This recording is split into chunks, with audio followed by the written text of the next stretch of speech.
Orang yang kaya adalah orang yang kaya dengan perspektif. Dia tanyanya apa, dia bisa lihat dari 17 angle yang berbeda-beda. Itu adalah orang kaya. Yang kedua, kalau kalian mau kaya, kayalah dengan adversities. Adversities itu adalah kesulitan hidup. Jadi jangan jadi orang justru carinya yang convenient, yang gampang-gampang. Nah, ingat aja, pokoknya segala sesuatu yang convenient, yang gampang-gampang, gak bakalan jadi otot.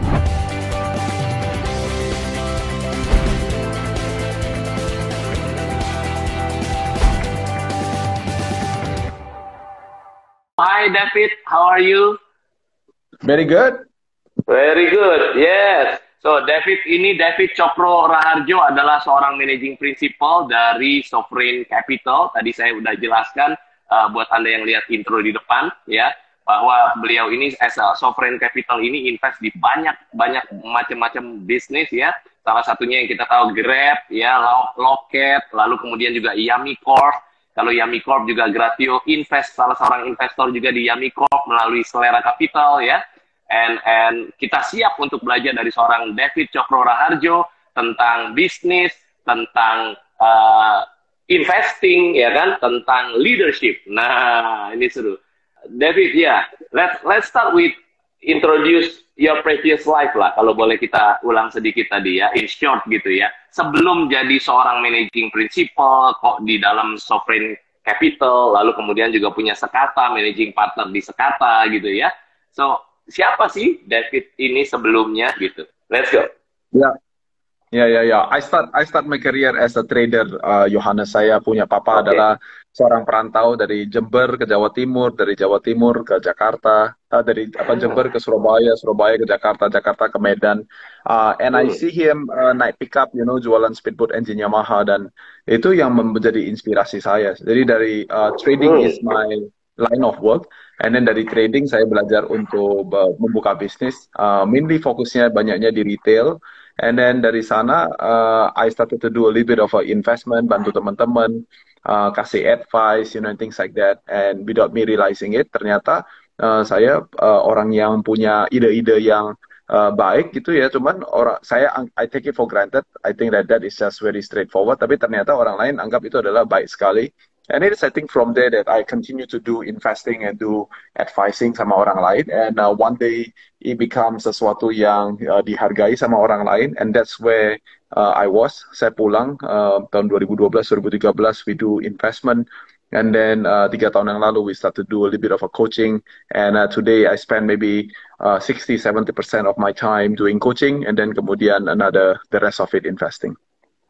Wow, luar biasa. Siap. In short, itu your precious life sampai hari ini. Nah, pertanyaannya adalah, David, apa satu turning point in your life yang bisa bikin menjadi seorang David hari ini, gitu? Yang bisa di-sharing apa? Yeah, I think my turning point is waktu saya ketemu sama pacar saya, sekarang istri dan ibu daripada 3 orang anak saya. The first time saya anak kampung, Yohanes, saya dari Medan, dari kampung kayak begitu. And then saya pergi ke Amerika, kita diundang untuk pergi ke rooftop party di salah satu gedung di Manhattan. And then saya masih ingat saya naik ke rooftop yang ada di sana, semuanya kulit putih. And then kemudian rambutnya juga udah ada yang ubanan gitu ya, semua orang pakai jas-jasan, pakai dasi, pokoknya keren-keren kayak gitu. Kita anak kampung itu disuruh naik ke sana, and it scares me to death gitu. Dan kemudian saya bukan cuman jadi dakdikduk, saya literally run down dari lantai 30 sekian, saya lari turun ke lantai 1 dan lari ke jalanan gitu. And so my wife begitu? I was feeling insecure. I felt like everybody is waktu kita insecure, it's very easy to berpikir bahwa semua orang is against you, everybody is looking at you differently. Padahal kagak ada gitu. Padahal gak ada. But, ceritanya as it goes, saya lari ke jalanan, dan kemudian my girlfriend Julia, dia juga ikut lari turun ke bawah, dan dia kejar saya, dia pegang tangan saya, dan dia bilang sama dia adalah, if they are not good enough for you, they are not good enough for me too. Jadi orang yang paling berjasa, turning point saya adalah pacar saya, karena dia kasih tahu sama saya that I'm worth it, that I'm already as good as it can be. Kita boleh kulitnya kuning, kita boleh minoritas, kita boleh masih muda, So it is from there that I think that I have a very big confidence about the things that I can do, karena ada orang yang percaya sama saya. And if you ask me what is the biggest, maybe that is, if that's the biggest, it's one of the biggest that ever happened in my life.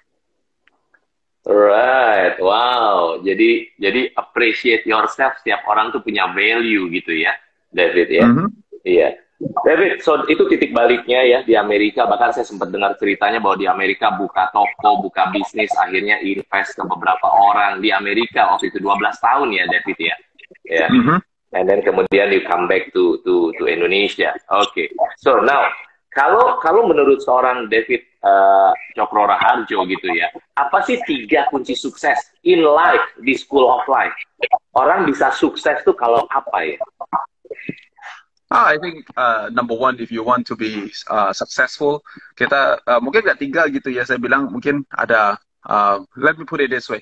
Menurut saya, kalau kita mau sukses dalam kehidupan kita, kita mesti tahu kita mulainya dari mana. Kita tidak mulai dengan apa yang kita punya. Kita tidak mulai dengan apa yang orang lain punya and all those self things. Kita mulai dari sesuatu yang is free for you and me every single day, right? Yang pertama adalah mimpi.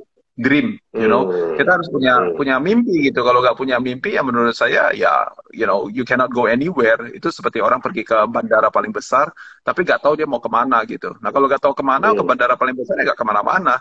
Bisa di bandara yang kecil, tapi kalau kita tahu kita mau kemana, then suddenly you can get to your destination. So that's the first one. Yang kedua adalah ekspektasi. You know, bangun pagi, what is your expectation? Either you wake up with an expectation that I'm going to be a miserable guy, or you wake up with the expectation that people will be want to do business together with you. Jadi ekspektasi matters gitu ya. Yang ketiga adalah apa yang keluar daripada mulut kita. Karena kenyataannya adalah kita akan bangun dan kita kadang-kadang can be knocked down in life, dan kita mungkin merasa kita gak worth it, atau kita merasa kita hari ini rasanya kurang oke. Tapi apa yang ada dalam pikiran dan apa yang di dalam perasaan kita berbeda dengan apa yang kita ucapkan dari mulut kita. Karena apa yang kita ucapkan menjadi dunia kita. You know, so I think that 3 things adalah 3 sekawan gitu ya. Nah itu saya rasa yang paling penting. Dan kemudian yang kedua adalah konsep daripada kaya. Kalau kamu mau kaya, kayalah dengan 2 hal. Yang pertama adalah kayalah dengan perspektif. Yaitu orang yang tidak punya perspektif adalah orang-orang yang nggak bisa melihat banyak hal gitu. Jadi sikit-sikit semuanya adalah kita pasti gagal. Sikit-sikit pasti bilangnya adalah ini terlalu kecil, ini terlalu susah, ini terlalu membosankan, ini terlalu, semuanya nggak ada yang negatif. Kenapa? Karena kamu cuma punya satu perspektif. Orang yang kaya adalah orang yang kaya dengan perspektif. Dia tanyanya apa, dia bisa lihat dari 17 angle yang berbeda-beda. Itu adalah orang kaya. Yang kedua, kalau kalian mau kaya, kayalah dengan adversities. Adversities itu adalah kesulitan hidup. Jadi jangan jadi orang justru carinya yang convenient, yang gampang-gampang. Nah, ingat aja, pokoknya segala sesuatu yang convenient, yang gampang-gampang, gak bakalan jadi otot. Gitu, gitu. Tapi kalau kita mau sesuatu yang, contoh mau punya six pack kayak begitu, mana bisa dengan convenience? Gak bisa. You have to you must go through the adversities of doing the crunches, you know, doing the lunch, ya kan? Nah itu yang akan mengakibatkan kita punya otot-otot itu. Sama juga dalam kehidupan ini. Kalian mau kaya dengan perspektif dan kayalah dengan adversities. If you have these 2 things in life, kamu adalah orang paling kaya di dunia. Kamu boleh profesional, kamu masih seperti saya zaman dulu masih umur 19-20 tahun, bisa sekarang sudah umur 40-50 tahun, it doesn't really matter. Kalau kita udah kaya dengan itu, tiba-tiba masuk ke dalam sebuah ruangan, nggak pernah akan ada sebuah masalah yang terlalu besar atau sebuah tantangan yang tidak bisa diselesaikan. Semuanya bisa diselesaikan. So those maybe 5 hal mungkin yang bisa dijadikan pedoman hidup gitu. Iya, salah satunya adalah perspektif ya. Cara pandang, sudut pandang gitu ya. Wow, that's interesting ya. Karena kalau kemarin dulu sempat ke Amerika, and then kemudian bisa buka bisnis ya kan, terus bisa kemudian sukses di sana gitu ya. David, apa yang ada di pikiran David? Karena ceritanya kan turning point-nya waktu itu tanda kutip, kok ini bule semua, apa sampai lari turun ke bawah gitu kan? Karena seems like you're not that good gitu kan. Tapi kok bisa akhirnya sukses di sana? Apa sebenarnya di balik pikiran David saat itu yang bisa di-share? Gitu. At that time, kalau pada saat itu tahun 99, kalau kita sama-sama tahu sejarah, itu berarti adalah post tahun 98 di Indonesia, US dollar dari 2.000 rupiah jadi 16.000, 20.000 rupiah. And so everybody was going through difficulty. Saya dimodalin uang sekolah 1 semester, tapi saya nggak ada uang untuk makan, uang untuk tinggal, uang untuk ngapa-ngapain. Jadi it's based out of the pressure of life.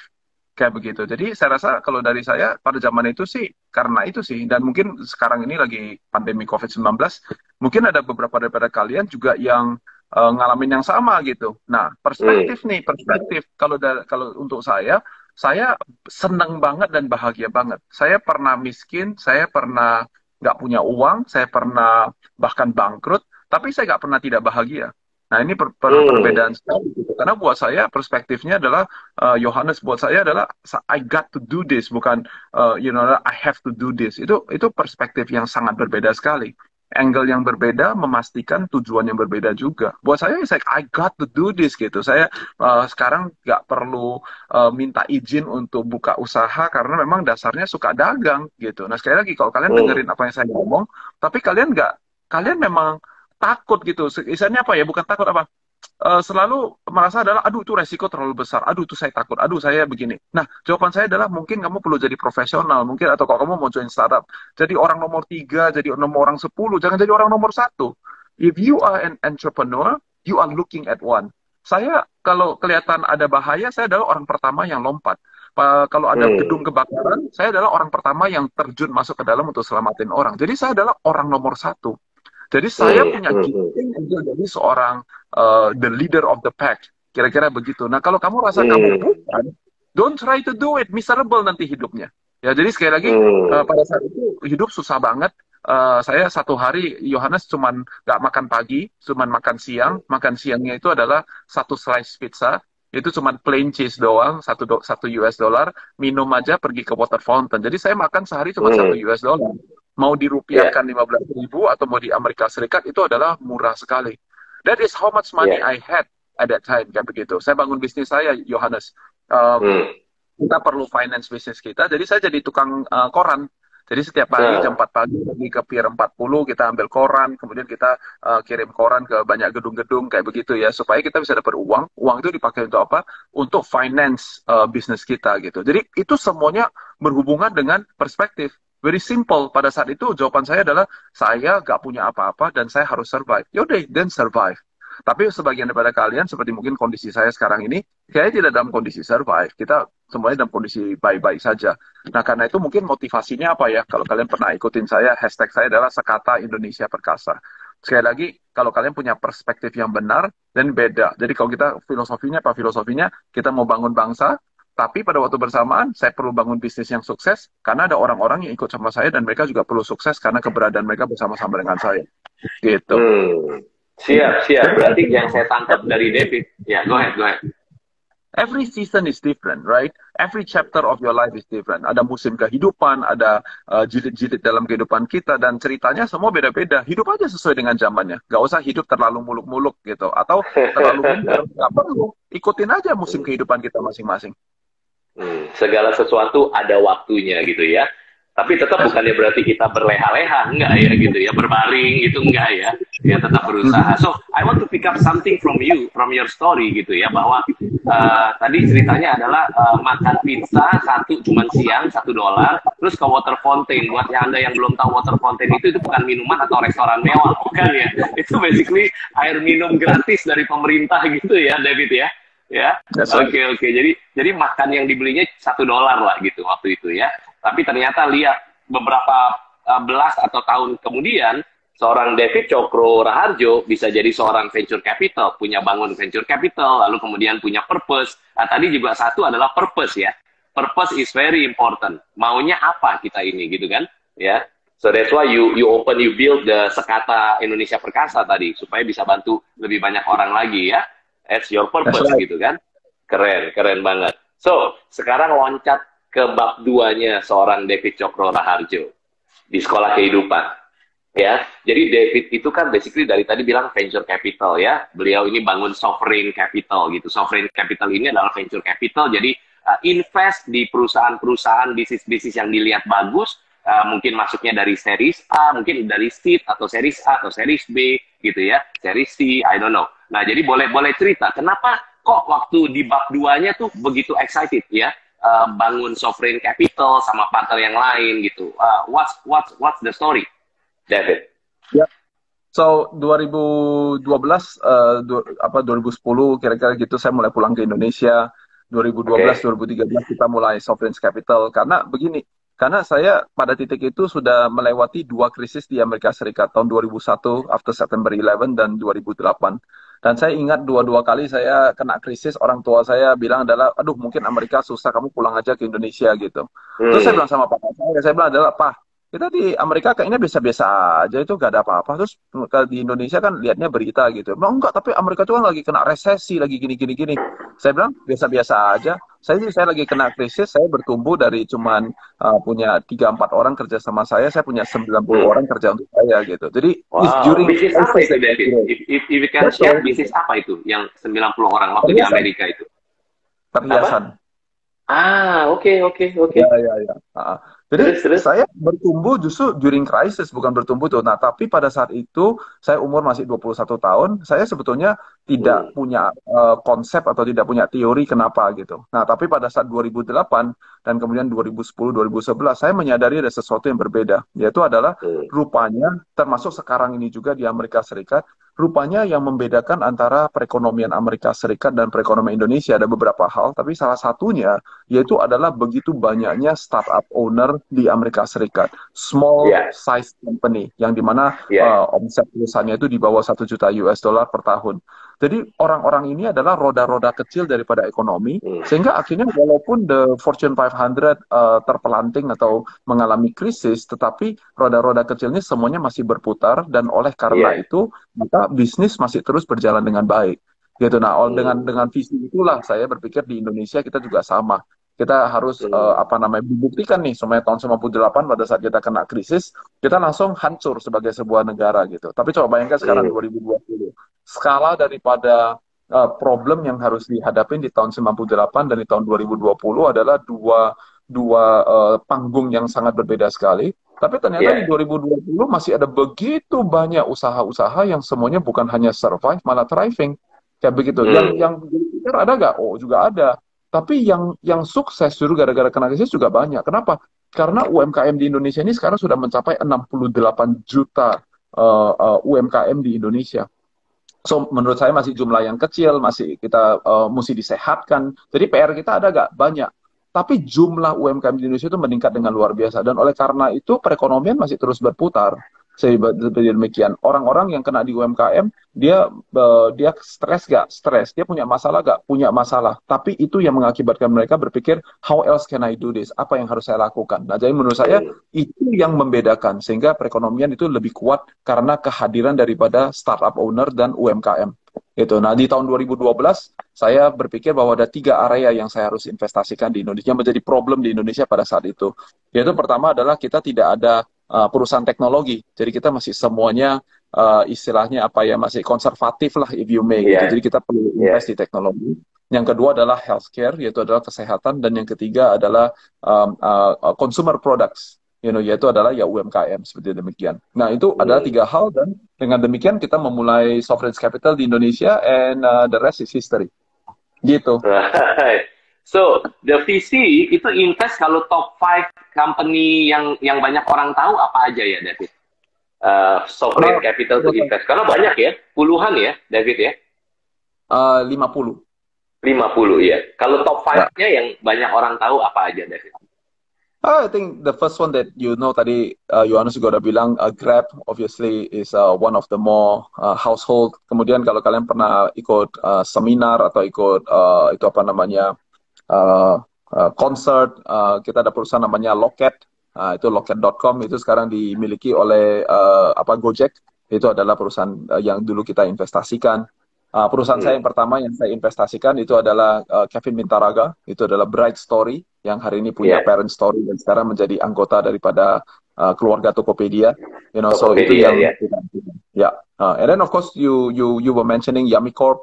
Yummy Corp Ya. is one of the more successful. Kita punya Printerus juga very successful. Tada, Go Campus. Hmm. Jadi we have a lot of these companies, and ini nggak lebih dari 5 sih, Yohanes, karena perusahaan-perusahaan Iya. ini semuanya berkembang pesat during Hmm. COVID-19. Jadi bukan turun Hmm. tapi Hmm. malah meningkat gitu. Luar biasa. Siap. David, boleh agak kamera turunin sedikit lagi so people can see Hmm. the whole of you, most of you ya. Oke, siap. Alright. So, kalau gitu, kalau di sovereign capital gitu ya, sovereign, ya, I think you can fix your camera first. Okay, this is good. This is good. Oke. Ya, ya. Alright. Maybe if you can, sorry ya, saya aturin angle-nya biar your handsomeness and smartness kelihatan gitu. Oke.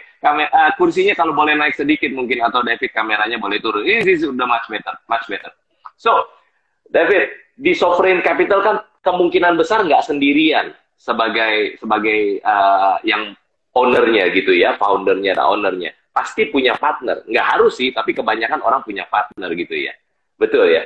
Nah, the questions is adalah kalau banyak pemilik bisnis di sini yang mau mencari partner lah, bukan mencari investor dulu, mencari partner di bisnisnya dia gitu ya. What would be your tips, your practical tips untuk memilih partner yang tepat? Nomor satu adalah kontribusi kalian apa di dalam partnership itu. Kalau di dalam sovereign capital, ada 5 hal yang membuat perusahaan kami sukses thus far. Yang pertama adalah kita tahu bagaimana caranya melakukan fundraising. Banyak orang yang mau jadi investor, tapi dia udah bicara sama 100 orang, everybody is still thinking about, should I give my money to you? Berarti nggak bisa fundraising gitu. Kita at least mengambil waktu kira-kira 7-10 bulan untuk melakukan fundraising on every fund. And we are successful because kita tahu siapa yang kita harus telepon, kita tahu apa yang harus dipresentasikan, kita ngomong, dan udah, ngomong 3 bulan, 4 bulan, udah jadi deh. Gitu. Jadi kita tahu apa yang kita harus lakukan di fundraising. Yang kedua adalah pipeline. Saya Sovereign Capital sampai 2 tahun yang lalu, kami masih belum pernah melakukan advertisement apa-apa. Kita nggak pernah bikin acara, kita nggak ada conference, kita nggak ada apa-apa. Tapi ternyata pipeline-nya kita itu is in the amount of kira-kira 1.000 sampai 1.500 business plan setiap tahunnya yang kita harus go through. Gitu. Jadi itu yang kedua pipeline. Yang ketiga adalah due diligence. Kalau kita tertarik dengan sebuah perusahaan, apa yang kita harus lakukan, apa yang harus kita periksa supaya kita tahu bahwa barang ini adalah legitimate. Nah, itu yang ketiga gitu. Yang keempat adalah managing the portfolio. Kita adalah active minor investor, which means that setelah diinvestasikan, kami masih terlibat in a certain level. Jadi kalau gitu, apa yang harus kita lakukan untuk manage portfolio kita? Dan yang kelima adalah operations daripada sebuah venture capital. Karena ada legalnya, ada adminnya, ada 5-6 hal yang harus dilakukan secara operasional setiap venture capital. Nah, setelah saya tahu 5 hal ini, Yohanes, maka kemudian contohnya dari kelima hal ini, saya sama sekali tidak terlibat di dalam operations of the business. Karena saya bukan orang legal, saya bukan orang accountant, jadi itu bukan bidang saya. Nah, 4 yang pertama saya terlibat. Nah, jadi setiap daripada partner yang masuk di dalam perusahaan kita harus bertanya dari 5 hal ini, yang mana yang dimana kamu akan terlibat. Nah, dari situlah maka kita mengetahui. Kenapa? Karena partner-partner saya semuanya pinter-pinter. Dari 7 partner, saya adalah satu-satunya yang nggak punya S1. Saya adalah lulusan SMA saja gitu.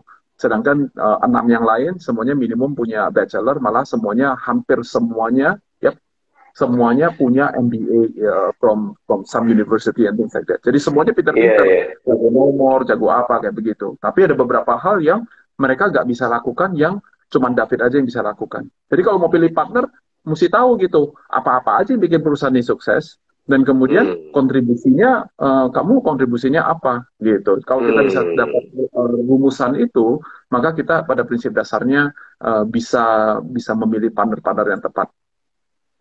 Tahu dulu role apa saja yang ada di bisnis kita, betul ya? Tadi ya, step keduanya adalah kita tahu role kita yang mana strongnya, maka kita carilah partner yang mengisi role yang kita tidak kuasai. Kira-kira begitu ya, David ya? That's right. Alright. Yeah. Tapi itu kan dari sisi, go ahead. Banyak kesalahan daripada orang yang pilih partner adalah dia sendiri tidak berkontribusi. All he says is like, oh, I got the money. Khususnya kalau udah kaya gitu ya. I got the money. Tapi kita cuman suruh orang lain semua yang kerjakan. Nah, makanya gagal. Gitu. The day that kamu sudah tidak lagi berkontribusi di dalam perusahaan itu, semakin sukses organisasinya, your partnership is diminishing in value. Gitu. Jadi kita harus mengetahui kamu sebetulnya kontribusinya apa, dan kemudian kamu mau ngajak Yohanes sudah di partner kamu. Oke, Yohanes, ini kontribusinya apa? Nah, dari situlah sebetulnya itu yang paling penting. Saya tidak meniadakan pentingnya uang dan pentingnya hal-hal yang lain, cuman dalam konteks sukses daripada perusahaan, kesuksesan itu tidak bergantung sama uang, kesuksesan itu bergantung kepada partnernya. The Hmm. stronger the team, the brighter your future. The stronger the team, the brighter the future, your future, ya kan? Your future. Very good, very good. Jadi poinnya adalah ya it's not about money. Tergantung sih. Anda kadang-kadang kebanyakan pemilik bisnis berpikirnya adalah bisnis saya bisa gede kalau modalnya banyak nih, kalau ada duit banyak. Makanya saya cari investor pasif, gitu kan? Jadi tergantung. Kalau Anda merasa mau cari investor pasif untuk uangnya aja, ya nggak apa-apa, nggak salah juga kan David ya. Kalau tujuannya dia cuma untuk uang tok gitu kan, untuk modal. Tetapi ada lagi yang mencari investor aktif gitu kan ya. Nah, investor aktif ini berarti kita harus tahu role-nya apa, karena dia akan jadi bisnis partner kita in a way, gitu ya, bener ya. Nah, yang bahaya adalah mencari tadinya dibilang pasif, gitu kan, tapi ternyata aktif banget, gitu kan ya. Dan aktifnya itu, kemana-mana gitu. Nah, itu yang bikin pusing kepala founder, gitu kan ya. Jadi awalnya saya cuma butuh pasif, tapi ternyata yang pasif itu ternyata aktif banget gitu. Dan aktifnya kemana-mana. Nggak ada role, nggak jelas gitu kan. Itu yang bikin ribet gitu ya. Oke, that's a good learning dalam hal mencari bisnis partner ya. Kalau saya simpulkan lagi, tahu dulu setiap role yang dibutuhkan di bisnis Anda gitu ya. Lalu Anda strong di mana, cari bisnis partner yang bisa melengkapi di tempat yang Anda lebih kurang kuat, begitu ya. And tadi I'm so respect bahwa David ini lulusan SMA, berarti you dapat gelarnya bukan di sekolah akademi, sekolah kehidupan lah, gitu ya. Sekolah kehidupan, lulus sekolah kehidupan, luar biasa ini ya. Oke, now sekarang, jadi, nah ini ada beberapa pertanyaan spontan gitu ya. Tadi juga ada beberapa teman-teman yang ikut kita tuh ya. Ada yang bilang keren banget, ada yang belajar banyak banget nih. Kenny ya bertanya, Kenny Sastro bilang, pasif income-nya kemana-mana, jadi problem banyak founder. Oh ini kurang paham nih saya pertanyaannya gitu ya. Betul, pasif income-nya kemana-mana dan itu jadi problem banyak founder. Oke. Kalau pasif income banyak sih bagus ya. Tapi kalau kemana-mana nggak jelas maksudnya pertanyaannya, iya. Maybe let me clarify what I meant. If you start your business by saying that I need investor to be successful, let me tell you this, you are in a wrong business. Okay. Ada anak muda datang kepada Mozart dan dia bilang sama Mozart, dia bilang, Mozart, ajarin saya caranya menulis simfoni dong. Nah, kemudian Mozart bilang begini jawabannya, yaitu adalah start with something simple. Anak muda marah dan dia bilang sama Mozart, dia bilang, Mozart, dulu kamu lebih muda, kamu udah bisa tulis simfoni. Sekarang saya minta tolong sama kamu bilangnya start with something simple. Kamu nyanyi saya ya? Dia bilang begitu. Mozart dengan tenang jawab begini, dia bilang adalah, young man, I was younger than you when I start writing my symphony. But, here's the but. But-nya adalah, saya gak pernah tanya sama siapa-siapa, gimana caranya untuk menuliskan sebuah simfoni. Jadi ini adalah sesuatu yang penting sekali. Kalau kamu berkata bahwa tanpa uang saya tidak bisa sukses, maka jawaban saya adalah you are very likely in the wrong business. Artinya kamu belum punya kapasitasnya untuk melakukan bisnis di level itu. Contoh yang benar adalah seperti begini. Kamu dengan tangan kamu sendiri, dengan otak kamu sendiri, kamu bisa bangun 10. Nah kemudian kamu bermitra dengan orang lain, kamu berpartner dengan dia. Tanpa uang, tapi bisa bikin 100. Jadi dengan kata lain begini, kalau target market kamu adalah mencakup 1 juta orang, dengan tangan kamu sendiri, kamu bisa bikinnya 100 atau 1000 orang dengan tangan kamu sendiri. Berarti you are in the right business. Tapi kalau kamu dengan tangan kamu sendiri nggak punya, tapi cuma sekedar kalau ada uang baru bisa jalan. Can I tell you something? Orang goblok seperti apa, yang kalau saya kasih dia 1 juta rupiah, dia nggak bisa kasih saya return 1 juta rupiah. Dan saya sebut orang goblok apa? Berarti kalau saya kasih kamu 1 juta dolar, you nggak bisa pulangin saya 1 juta dolar, you are beyond goblok. Nah, saya mesti ngomongnya dengan kata-kata yang lebih keras, karena kita di Indonesia, kalau kita mau bangun Indonesia yang perkasa, kita harus menyadari bahwa adalah uang bukan nomor 1. Manusia adalah nomor 1. Jadi semua ide di dunia ini, itu dimulai dengan tanpa uang. Orang yang kita hormati seperti Bill Gates dan semuanya yang kayak begitu, semuanya dimulai tanpa uang. Semuanya dimulai dengan apa yang dia punya. Bahkan diambil dari barang bongkokan, barang sisa dari tempat lain. Jadi kita mengkagumi mereka, and yet dalam waktu kita membangun perusahaan, kita konsepnya selalu adalah harus punya sesuatu dulu baru saya bisa jalan. Dia bisa sampai meyakinkan orang, barang sisa dikasih ke dia secara gratis. Jadi itu adalah kehebatannya dia. Nah, kamu hebatnya apa? Gak bisa, Fit. Saya udah tanya, tapi gak ada orang yang mempunyai. Berarti you break the first rule of engagement. You can't even make yourself interesting enough that somebody want to help you. Waktu saya bangun bisnis saya, Yohanes, saya bangun itu adalah dengan pakai taksi. Can you imagine that? Saya nggak punya uang. Saya betul-betul nggak punya uang. Jadi saya pakai panggil taksi, disewa 1 hari penuh untuk bantu saya kirim barang. Kemudian saya lakukan itu selama beberapa bulan. Ada satu teman saya namanya Ricky. Hari ini adalah abang angkat saya. Dan Ricky lihat dan dia pikir ini anak muda gila banget ya. Semuanya dikerjain. Dan oleh karena itu, dia menjadi angel investor saya yang pertama. Dia beliin saya fan yang udah rongsokan. Harganya cuma 3.000 US dollar. Jadi kira-kira 40 juta rupiah. Dikasih kepada saya. Dia bilang, Koko kasih sama kamu pakai aja sampai terserah. Nanti kalau ada uang baru bayar. Menjadi angel investor saya. So you see, you have to be able to figure it out. Nah ini adalah tantangan kita sebagai sebuah bangsa dan negara.